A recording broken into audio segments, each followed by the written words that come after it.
네, 하나님이 주신 말씀 오늘은 신명기 33장 26절에서 29절 말씀 보겠습니다. 네, 우리가 이제 신명기 말씀을 다 묵상했습니다.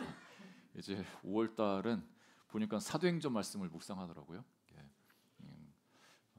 신명기 33장 26절에서 29절 말씀 교독하겠습니다. 여수르니여 하나님 같은 이가 없도다. 그가 너를 도우시려고 하늘을 타고 궁창에서 위엄을 나타내시는도다. 영원하신 하나님이 내 처소가 되시니 그의 영원하신 팔이 내 아래에 있도다. 그가 내 앞에서 대적을 쫓으시며 멸하라 하시도다. 이스라엘이 안전히 거하며 야곱의 샘은 곡식과 새 포도주의 땅에 홀로 있나니 곧 그의 하늘이 이슬을 내리는 곳에로다. 이스라엘이여 너는 행복한 사람이로다. 여호와의 구원을 너와 같이 얻은 백성이 누구냐? 그는 너를 돕는 방패시오 내 영광의 칼이시로다.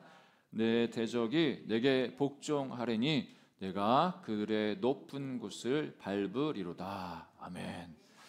여러분 행복하십니까? 네. 옆에 분 인사할까요? 저는 행복합니다. 저는 행복합니다. 예, 뭐 행복하지 않으신데 억지로 행복하다고 그렇게. 그 행복이라고 하면 사전적인 정의는 지금도 이 정의가 유효하지만 좀 이렇게 행복이라는 이제 개념이 이게 시대에 따라서 이제 달라지고 또 주관적인 그 해석이 많이 적용이 돼가지고 그 정의도 많이 달라지더라고요. 찾아보니까 생활에서 기쁨과 만족감을 느껴 흐뭇한 상태, 이게 이제 행복이라고 정의를 하는데 우리나라는 얼마나 행복할까? 행복 지수 어느 정도일까? 이렇게 궁금해서 찾아봤는데 그 국회에서 나온 그 미래 연구원이라는 곳에서 한 4년 동안 우리나라 많은 사람들을 대상으로 설문하면서 행복한지, 얼마나 행복한지 1에서 한 10까지 오면은 어느 정도로 행복감을 느끼고 있는지 이걸 조사를 했는데요. 발표한 걸 보니까 우리 나라 평균이 6.56점이라고 하더라고요. 여기 보시면 이제 나의 이 점수대가 쭉 나오지 않습니까? 우리 그 한 집사님은 항상 만족감과 행복감을 느끼고 있어서 8점 이상이라고 이렇게 얘기하시는 분도 있는데 보통 한 7점대가 이렇게 많이 나왔고 이걸 종합해 보니까 이제 6.56점이 나왔습니다. 그래서 또 4년 동안 이 행복 지수를 이제 조사를 했는데 그 추이를 이제 다음 보여주시면 보니까 그 전에 2020년도에는 6.8이었는 게 쭉 이렇게 내려갔죠. 그러니까 코로나 이 기간에 좀 행복 지수가 떨어졌다가 이 코로나가 이제 끝나고 나서 조금 반등했다. 이렇게 결과를 이야기를 합니다. 그러면은 연령대별로 그러면 누가 행복한가 이렇게 조사를 또 해봤습니다. 통계를 내봤더니 여기 보시는 대로 그 30대, 20대, 30대가 제일 높죠. 예, 세상 물정으로는 20대, 30대인가요? 왜 이렇게 이 30대 요즘 뭐 자기 결혼하는 것, 또 집 구하는 거 이게 너무 스트레스가 많은 세대가 20, 30대 세대인데 의외로 높은 점수가 나왔고 시간이 가면서 이제 60대 이상 이렇게 쭉 시간이 가면서 좀 행복 지수가 떨어지는 그런 통계가 나왔습니다. 그래서 이 통계를 보면서 우리 성도님들 행복하셔야 되는데 좀 많이 행복하시면 좋겠다 이런 마음이 들었습니다. 이 세상을 살아가는 누구나 행복하길 원하죠. 행복을 추구합니다. 그것도 법에서도 이렇게 권면을 합니다. 참 헌법에 이런 헌법이 나왔다는 게 참 은혜로운데 우리나라 헌법에 2장 10조에 보니까 이렇게 이야기합니다. 모든 국민은 인간으로서 존엄과 가치를 가지며 행복을 추구할 권리를 가진다. 할렐루야. 여러분은 행복을 추구할 권리가 있습니다. 행복하셔야 됩니다. 행복하셔야 됩니다. 이 대한민국 국민이라면 여러분 행복하셔야 됩니다. 그것이 헌법이 전문에도 나와 있고 그러면 성경에서는 뭐라고 말하는가? 오늘 본문의 29절에 이스라엘 백성들 향해서 이 모세가 행복한 사람이다 이렇게 이야기를 합니다. 그런데 우리가 생각할 때 행복하려면 행복한 어떤 조건이 있어야 되지 않겠습니까? 뭔가 내가 바라는 그것이 만족이 될 때 행복감을 느끼는데 그래서 그 MZ 세대를 좀 연구를 해봤더니 지금 MZ 세대라고 하면은 연령대가 이 1980년대부터 2010년대까지 그렇게 태어난 세대가 MZ 세대라고 합니다. 그리고 2010년도 이후에 지금 2024년도 지금 또 알파 세대라고 이렇게 이야기하는데 이 MZ 세대한테 또 설문을 해봤어요. 너희들이 어떨 때 행복하냐? 행복으로서의 조건이 뭐냐? 우리가 생각할 때는 돈 많이 있는 것, 건강한 이렇게 여러 가지 행복의 조건이 있지 않겠습니까? 근데 이 아이들한테 물어봤더니 행복의 조건이 뭐냐? 제일 많이 나온 게 의외로 몸이 건강한 것이 나왔습니다. 예, 젊은 사람들, 그 지금 청소년 MZ 세대가 여러분 우리도 건강에 이제 나이가 저도 그렇지만 이게 건강에 되게 유의하고 건강이라면 모든 걸 잃어. 그러니까 건강을 지켜야 돼 이렇게 생각하는데 이 젊은 친구들도 건강을 행복의 조건이라고 이렇게 이야기를 합니다. 그러면서 화목한 가정. 우리가 보통 생각할 때 돈을 많이 버는 것, 좋은 친구, 꿈 이루는 것 이게 높을 것 같은데 아이들의 대답은 달라집니다. 예전에는 우리가 뭔가 사회에서 그 목표를 정해가지고 그걸 성취하고 돈을 많이 벌고 사회적 지위가 올라가면은 행복하다고 생각하고 그것을 쫓아가지 않습니까? 요즘 세대는 그게 아닌 거예요. 건강하고 화목한 가정에서 그냥 화목하면 이게 행복하다고 느끼는 거죠. 어떻게 보면 코로나를 지나가면서 이 코로나 때 많은 질병으로 또 사람들도 죽고 가족들도 아프고 이런 시간을 지내다 보니까 이 아이들의 마인드도 이렇게 많이 바뀌어 가고 있는 것을 확인해 주었습니다. 그러면 이스라엘을 향해서 모세가 너희들이 행복한 사람이야 이렇게 선포를 오늘 하고 있는데 그 행복한 어떤 조건이 있어서 이스라엘 백성들을 향해서 너희들이 행복한 사람이야 이렇게 이야기했느냐? 지금 이스라엘 백성들이 처해 있는 그 상황을 보면 행복할 조건이 별로 없어요. 왜냐하면 이 지금 모세가 마지막 설교를 마치고 이제 지파들 12지파 어떻게 보면 시므온 지파가 빠져서 11지파를 향해서 이제 축복의 메시지를 주면서 마지막으로 이렇게 축복 선언을 해 주는 건데 그걸 듣고 있는 이 이스라엘 백성들이 어떤 사람들이었느냐? 그 사람들은 부모님을 쫓아서 어린 나이에 출애굽을 했고 그 광야 40년을 돌아다니면서 자기 부모가 광야에서 죽는 그래서 장사 지내는 그런 것들 겪은 사람들이에요. 그 광야에서 여러분 뭐가 이렇게 만족이 있겠습니까? 뭐 먹을 거 실컷 먹겠습니까? 애굽에서 먹었던 뭐 만나는 그런 음식 먹었겠습니까? 맨날 만나를 먹어야 되고 맨날 만나만 먹는다니까 질리니까 불평하니까 매출하게 보내주시고 그거밖에 없습니다. 그거밖에 먹을 게 없어요. 그러니까 뭐 먹는 거에 대해서 기쁨이 없는 거예요. 그리고 또 옷도 여러분 40년 동안 헤어지지 않았다고 이야기합니다. 여러분들 좋겠습니까? 아니 새 옷 좀 떨어져가지고 새로운 패션 이걸 입고 싶은데 오늘 신명기 29장 5절에 보니까 이 40년 동안에 하나님이 이스라엘 백성을 극진히 사랑하셔가지고 너희 몸의 옷이 낡아지지도 않고 너희 발의 신이 헤어지지도 않았대요. 여러분 신발도 몇 년 신으면 좀 새로운 거 신고 싶다 이런 마음이 있지 않습니까? 40년 동안 똑같은 옷 헤어지지도 않는 그리고 그 신발 그리고 또 자기가 이 더운 환경에서 얼마나 또 샤워도 하고 싶고 누리고 싶지 않겠습니까? 그러니까 40년 천막 생활하는 것 어떻게 보면 여러분 우리가 거주하고 있는 안정된 그 주택이 있으면 그곳에서 따뜻한 물도 나오고 안락하게 쉴 수 있고 비바람도 막아줄 수 있고 얼마나 좋습니까? 그런데 40년 동안 텐트 생활을 한 거예요. 지금은 캠핑 문화가 이제 발달돼가지고 캠핑을 하죠. 캠핑을 처음 하면 너무 기분이 좋다고 합니다. 너무 신나요. 여러분 그 캠핑도 하루 이틀이지 계속 캠핑하면서 40년 살아봐. 그거 행복할 사람이 누가 있겠습니까? 이 이스라엘이 그런 상황인 거예요. 그리고 더 앞으로 미래적으로는 이제 가나안 땅 하나님이 젖과 꿀이 흐르는 땅이다 이렇게 말씀하셔가지고 그 가나안 땅으로 들어가야 되는데 그 가나안 땅이 빈 땅이 아니에요. 가서 땅 따먹기 식으로 내 땅이 하면은 그 자기 땅이 되는 게 아니에요. 자기들보다 더 큰 안악자손이 있고 그 견고한 성읍이 있고 어떻게 보면 군사 훈련도 안 받은 자기 자신들인데 그 땅에 가가지고 그 사람들 몰아내고 차지해야 된다는 거죠. 그 얼마나 미래에 대해서도 불확실성 속에 두렵겠습니까? 그런 게 마음도 쫄리고. 그런데 이 모세가 이스라엘 향해서 이스라엘아, 너희는 행복한 사람이야. 너는 진짜 행운아들이야, 행운아들. 이렇게 이야기를 하면 이스라엘, 그 말씀을 듣고 있는 이스라엘 입장은 어떻겠습니까? 지금 장난하나, 지금 모세 지금 우리 상황을 모르고 이러는 거야? 하면서 모세를 향해서도 원망하지 않겠습니까?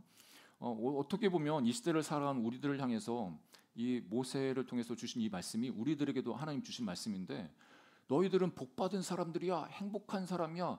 하나님이 저를 통해서 여러분들에게 그렇게 말씀을 주셨을 때 여러분 마음에 어떻겠습니까? 나는 지금 행복한 조건이 지금 채워지지도 않고, 나보다 예수님 안 믿는 저 사람이 더 잘 되고 더 부자고 더 건강하고 자녀들도 잘 되고 부럽고, 그런데 뭐가 내가 행복한 사람이야, 나는 불행한 것 같은데, 이렇게도 생각할 수 있겠죠.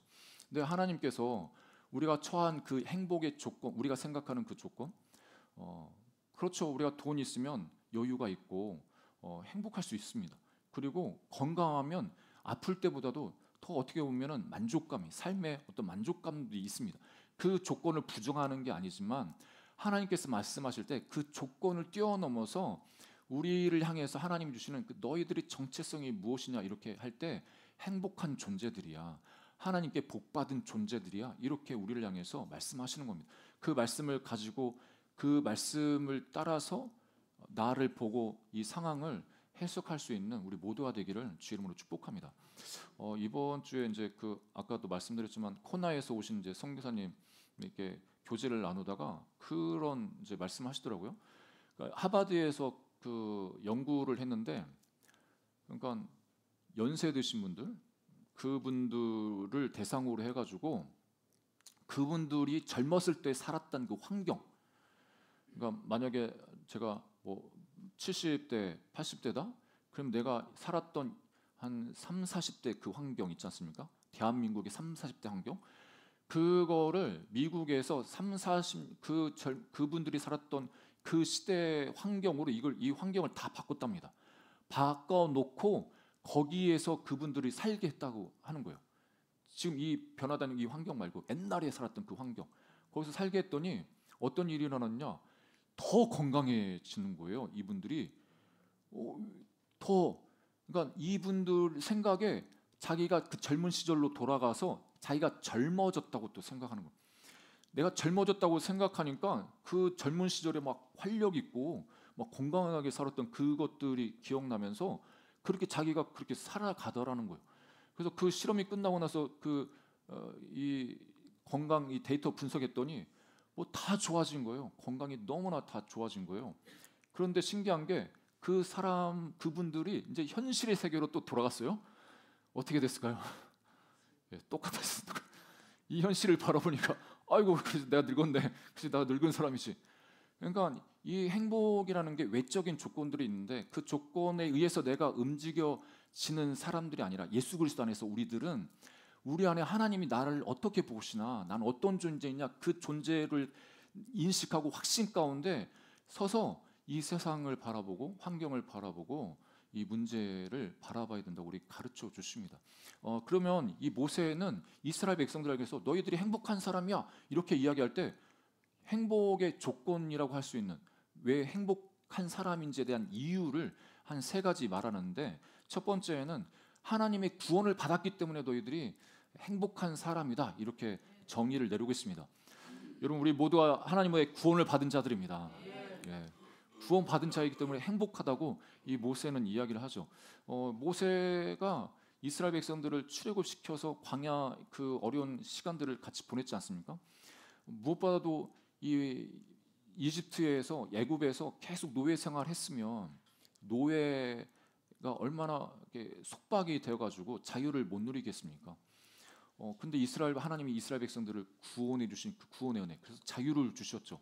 그러니까 생각은 아직까지 노예 근성이 좀 있긴 있겠지만 그래도 몸의 그런 모든 속박으로부터 구원해 주신 그 은혜를 이스라엘 백성들이 받았습니다. 그 이스라엘 백성들만 받았느냐?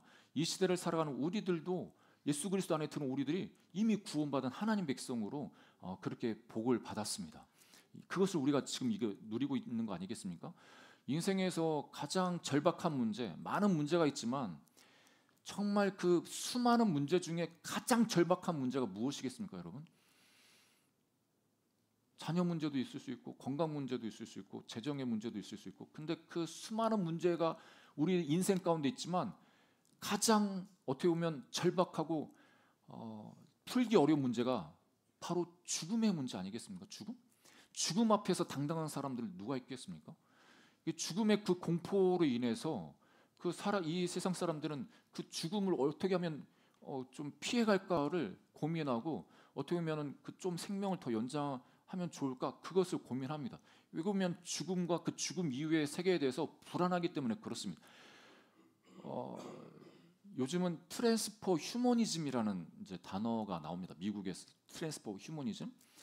이 사람들이 앞으로 우리가 그런 휴머니즘 이런 인간들이 된다는 건데, 뭐냐면 이런 다리가 사고로 절단되든지 팔이 절단된다든지 장기가 파열된다든지 그러면 이게 이식이 됩니다. 로봇으로. 그리고 눈도 그렇고 이 뇌 인지하는 이 부분들도 칩을 심어가지고 그게 이제 가능한 그 수준까지 이제 이르렀습니다. 그러니까 자기 몸을 바꿔서 계속 살아갈 수 있는 몸으로 만드는 그런 세대가 일어나는 거죠. 그걸 이제 트랜스퍼 휴머니즘이라고 이야기하는데, 지금 미국에서는 그게 사람들한테 다 이렇게 인식이 돼가지고 그렇게 실제로 그렇게 살아가고 있는 상황도 있다고 합니다.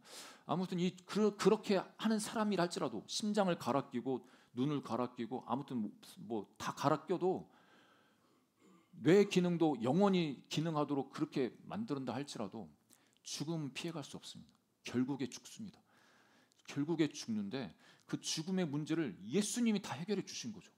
우리는 죽음 앞에서도 당당합니다. 그러니까 장례식장에서도 기쁨으로 찬양하는 게 죽음 이후에 하나님이 계신 정말 그 영광의 그 임재 가운데 하나님을 직접 만날 수 있는 그 은혜가 우리 가운데 기다리고 있기 때문에 두렵지 않습니다. 그냥 이 땅에서 사는 것보다 더 좋은 세계로 우리를 이끌어 가시기 때문에 그렇죠. 그것을 믿는 우리들은 이 땅에서 그 죽음의 문제를 해결함을 받았기 때문에 행복한 사람들입니다. 정말 행복한 사람입니다. 그 구원이 우리 잘 아는 것처럼 우리 죄를 예수님께서 대신 십자가에서 죽어주심으로 이 죄를 문제를 해결해 주셨기 때문에 이 죽음의 문제를 해결해 주셨죠. 그래서 이 죄사함을 받는 은혜가 너무나 놀라운 겁니다. 여러분, 우리가 입술로 그냥 내 죄를 고백하고 용서해 주세요 하면서 하나님 용서를 해주신 것을 믿음으로 받아들이는 이것 되게 쉽게 보이지만 이게 엄청난 은혜입니다. 정말 예수님 생명값을 치르고 우리에게 주신 은혜죠. 우리는 공짜지만 하나님 편에서는 정말 어떤 것도 비교할 수 없는 그 예수님 생명값으로 우리에게 구원을 주셨고 용서를 주셨고 영생을 주셨습니다. 그래서 시편 기자가 이렇게 이야기하죠. 오늘 이번 주에 시편 32편에 다윗이 이런 고백을 합니다. 허물의 사함을 받고 자신의 죄가 가려진 자는 복이 있도다. 복 있는 사람들이야. 너희들 허물의 사함을 받고 죄가 가려진 것 너희들 진짜 복 받은 거야. 그래서 마음에 간사함이 없고 여호와께 정죄를 당하지 아니하는 자는 복이 있도다. 이렇게 고백합니다. 여러분, 하나님께서 저와 여러분들 용서해 주셨습니다. 어떤 죄 가운데 있다 할지라도 다 용서해 주셨고 우리를 용납해 주셨고 받아 주셨습니다. 그 은혜가 너무나 놀랍죠. 근데 이게 실제적으로 삶에서 체험되어지면 더 이 가슴에 깊이 좀 남겠죠. 근데 그것이 이제 있으신 분들 있고 없으신 분들 있겠지만, 한 목사님 그 이야기를 좀 간증을 들어보면 미국의 아주 유명한 목사님이었는데 지금은 이제 소천하셨고, 이 크로스웰 목사님이라고 달라스에 있는 제일 침례교회 목사님이셨어요. 이 목사님 정말 강해 설교로 유명하시거든요. 한 18년 동안 한 교회에서 이제 오랫동안 한 50년 이상 목회하셨는데 강해 설교로 유명하신 분이 창세기 1장부터 시작해가지고 오늘 주일이면 그 창세기 1장 설교를 하고, 수요일이면 주일날 설교했던 거 창세기 이어서 또 설교하고, 금요철하면은 그 창세기 이어서 또 하고, 그 다음 주는 그 이어서 이야기하고, 그래서 창세기부터 요한계시까지 66권을 18년 동안 이제 강의하신, 그래서 성경 주석가이시기도 하고 되게 유명하신 분이에요. 이분에 의해서 리거레 목사님이 이제 자기가 그 신학을 공부하기로 결정하고 자기 동네 옆에 이분이 이제 부흥사로 오신다는 이야기를 듣고 가서 이제 안수도 받고 그래서 이분이 이제 축복도 해주셔서 리고레 목사님이 이분 간증을 종종 하시죠. 근데 이 목사님이 그렇게 훌륭한 목사님이 된 그 배경에는 여러 가지가 있겠지만 이 참 큰 자기 자신이 용납받은 경험이 있었습니다. 이분이 젊은 시절에 목회하시면서 사냥을 좋아하셨어요. 우리도 사냥하시는 분이 종종 있지만 미국 같은 경우는 땅이 넓으니까 이 자기 총도 있지 않습니까? 사냥을 나갔는데 이제 사슴이라고 생각해가지고 저기 사슴이 있는 것 같아가지고 쐈죠. 가서 보니까 사슴이 아니라 사람인 거예요. 자기가 사람을 쏴 죽인 거예요. 이분도 충격을 받고 내가 목사인데 사람을 죽인 목사. 그래가지고 목회를 뭐 이거는 뭐 사고 뭐 고의적인 사고가 아니어서 아무튼 자기 목사로 사역을 이제 그만둬야겠다. 그래서 교회에 사직서를 냅니다. 30대 그때 35세 정도 되셨다고 하는데 또 그래서 이제 자기는 사람 죽인 목사니까 이제 도저히 목회는 못하겠다 했는데 그 이제 교회 당회 뭐 재직위원회 이런 운영회가 이제 열렸죠. 이 사직서 목사님이 냈다고. 그래서 그 성도님들이 고민하는 거죠.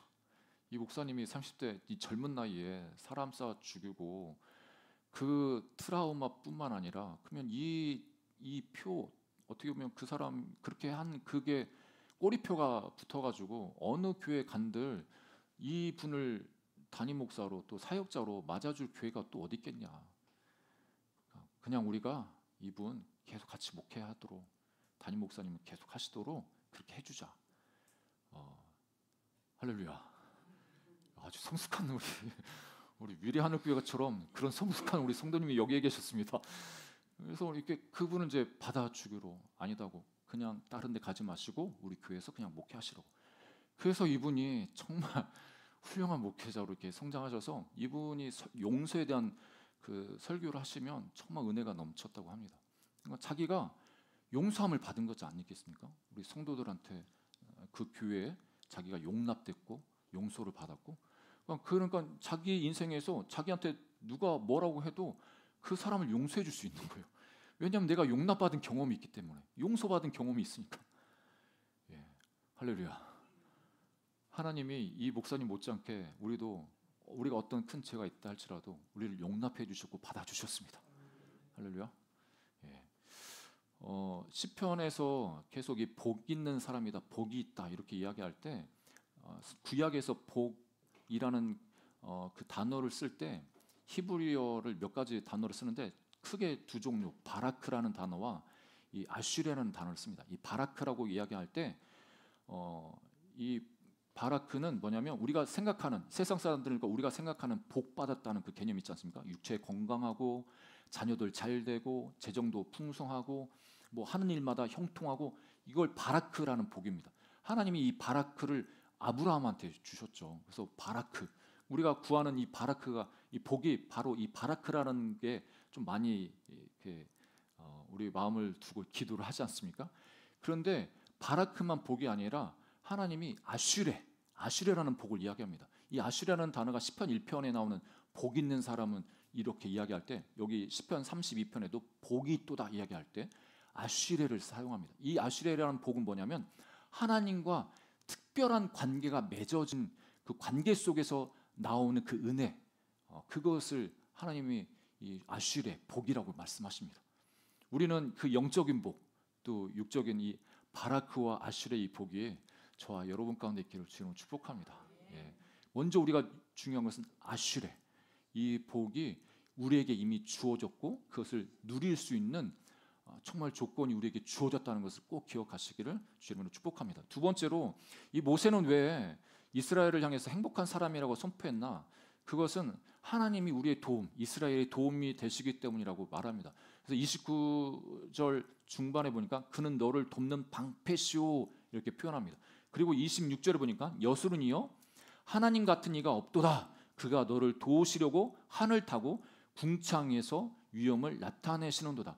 여기서 여수룬이라는 이 표현은 하나님과 이스라엘의 그 특별한 관계를 좀 표현하면서 또 애칭으로 부르는 표현입니다.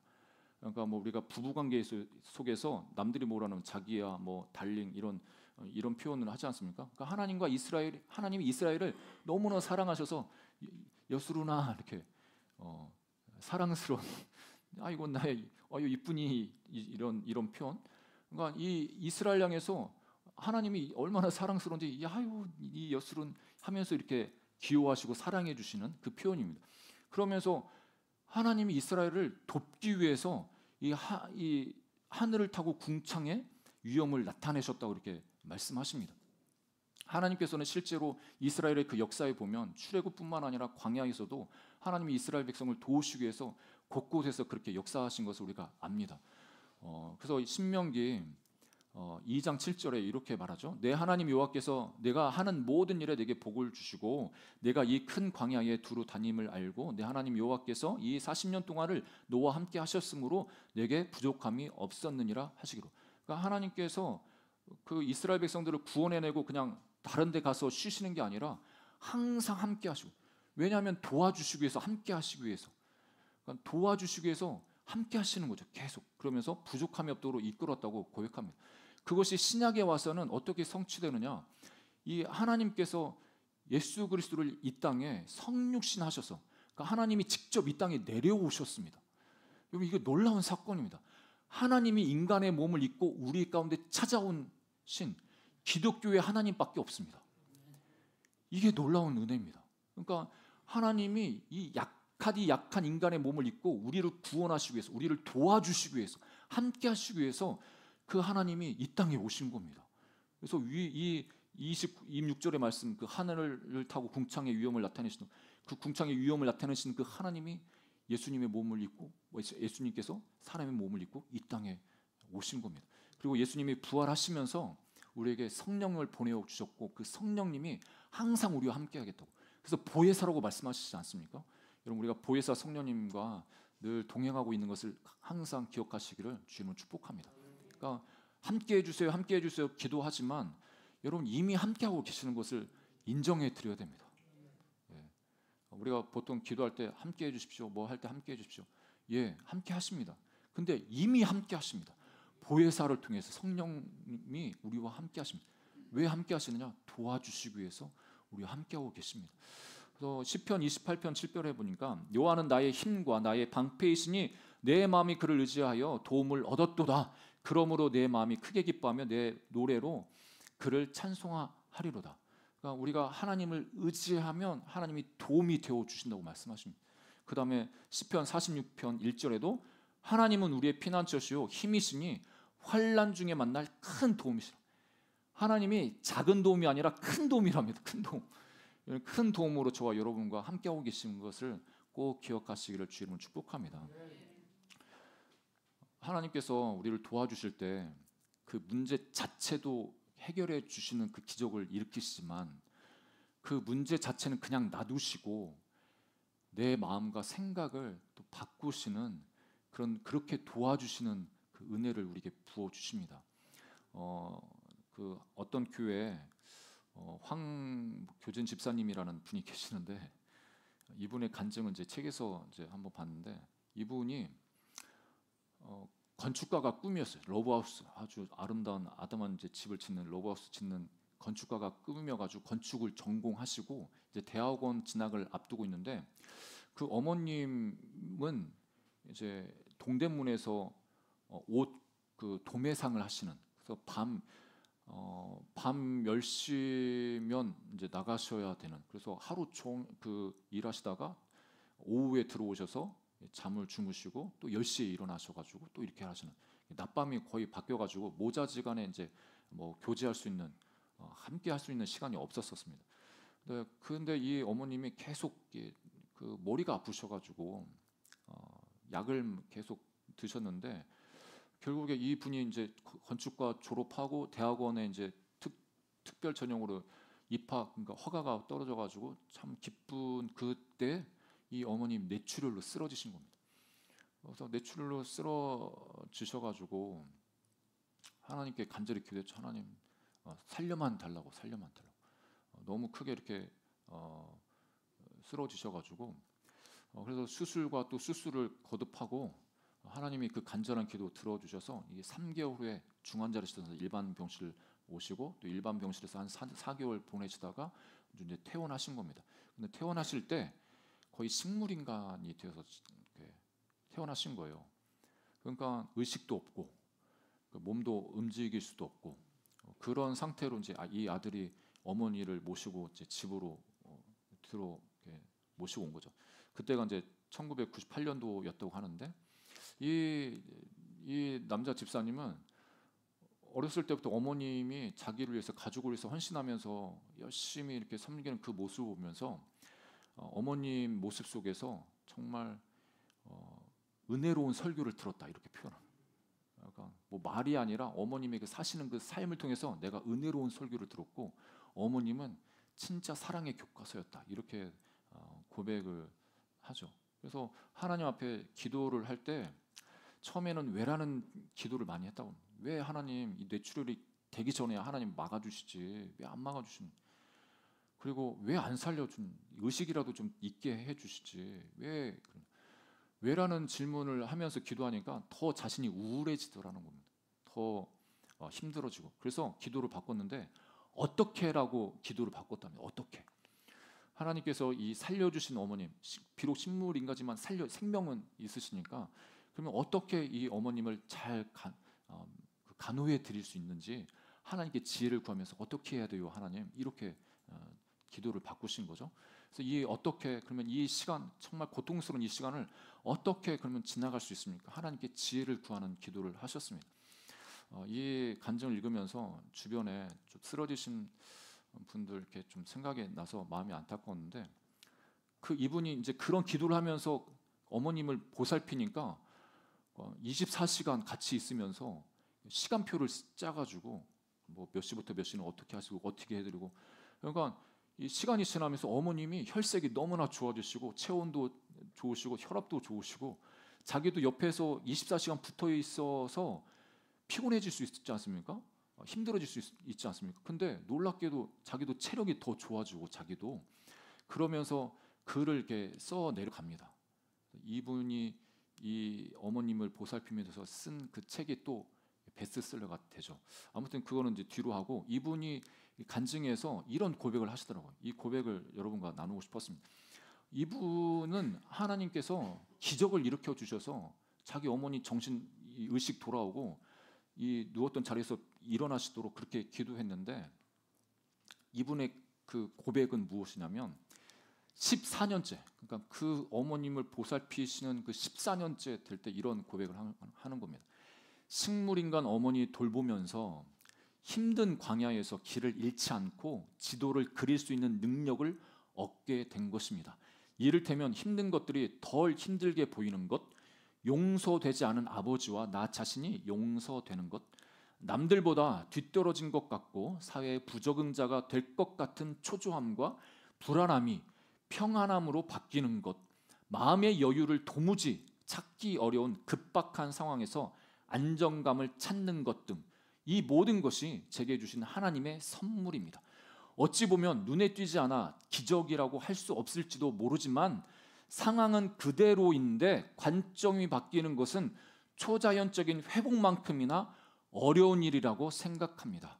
하나님이 함께 하시는 제 손길에 편안히 숨쉬는 어머님 얼굴을 뵈면 지금도 모든 피로와 절망이 사라집니다. 그래서 이 황 집사님 고백이 기적이 다른 게 아니라 하나님이 내 안에 기적을 일으키셨다는 거예요. 내 마음과 생각을 바꾸어 주셨다는 겁니다. 그런 상황 속에서도 감사할 수 있고 그 사람 속에도 긍정적으로 바라보면서 하나님 앞에 예배할 수 있는 그게 기적 아니겠습니까, 여러분? 우리 생각이 바뀌는 것, 이 관점이 바뀌는 게 진짜 기적입니다, 기적. 예. 사람 생각 쉽게 안 바뀝니다. 여러분들, 여러분 자신도 아시겠죠? 저도 그렇지만 사람 생각 잘 안 바뀝니다. 어떤 사람은 외적인 기적이 일어나야 생각이 바뀐다고요? 아니요, 생각이 안 바뀌면 외적인 기적 수십 번 일어나도 그대로입니다. 믿음이 어린 사람 그대로 살아갑니다. 그렇지만 그 외적인 상황이 안 바뀌어도 하나님 은혜로 하나님이 도와주셔서 생각이 바뀌면 이 조건 상관없이 나는 행복한 사람이야, 나는 행운아야, 하나님이 함께하고 계시고 도와주시고 인도하고 계셔, 기뻐할 수 있는 거죠. 여러분, 이런 기적이 저와 여러분 가운데 있기를 주 여러분 축복합니다. 마지막 세 번째는 하나님이 승리를 주시기 때문에 이스라엘 백성들에서 너는 행복한 사람이다 이렇게 이야기합니다. 29절 후반절을 보니까 내 영광의 칼이시로다 내 대적이 내게 복종하리니 내가 그들의 높은 곳을 밟으리다. 이 높은 곳을 밟는다는 것은 원수의 등을 밟는다는 겁니다. 승리를 주시겠다고 하시는 겁니다. 이스라엘 백성들이 아낙 자손들 있는 그 넓은 그 가나안 땅에 들어가야 되는데 얼마나 두렵겠습니까? 자기들의 전투력, 어떻게 보면 훈련도 안 받은 그 사람들이 어떻게 승리할 수 있을까? 그렇게 고민할 때 이 모세는 너희들 승리할 거야.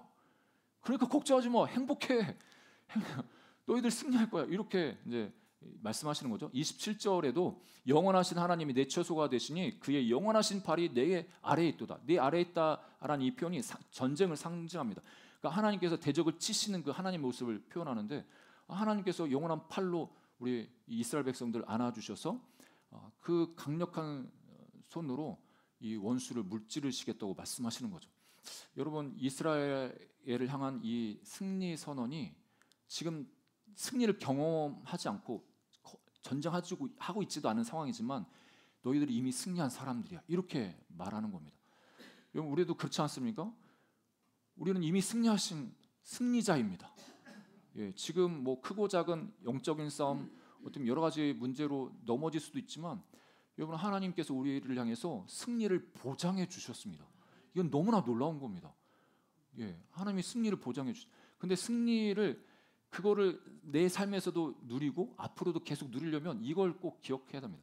이 고린도전서 15장 57절에 보니까 우리 주 예수 그리스도로 말미암아 우리에게 승리를 주신 하나님께 감사하노라 이 사도 바울이 이렇게 고백을 하고 있는데 앞으로 승리를 주신 하나님께 감사하면서 나가야 될 뿐만 아니라 또 우리 꼭 기억해야 될 게 우리 승리가 자동적으로 주어지는 승리냐 이렇게 물어볼 때 예수 그리스도 안에 들어와서 그 예수님을 믿는 그 믿음을 끝까지 유지하고 지켜야 그 승리가 나의 승리가 될 수 있음을 가르쳐 줍니다. 그게 요한일서 5장 4절부터 5절의 말씀인데 우리 한번 읽어볼까요? 요한일서 5장 4절 5절 말씀입니다. 시작. 무릇 하나님께로부터 난 자마다 세상을 이기느니라. 세상을 이기는 승리는 이것이니 우리의 믿음이니라. 예수께서 하나님의 아들이심을 믿는 자가 아니면 세상을 이기는 자가 누구냐? 그러니까 이 세상을 이길 수 있어. 근데 이기려면 어떻게 해야 되냐? 믿음이 있어야 돼. 믿음이 있어야 끝까지 승리자로 이 땅에서도 살 수 있고 또 하나님 앞에 갈 때 최후 승리자로 그렇게 하나님 앞에 드려질 수가 있습니다.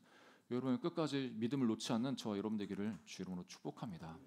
말씀의 결론을 맺으면 모세가 이스라엘 향해서 행복한 자라고 이렇게 선포할 때 세 가지 이유를 듭니다.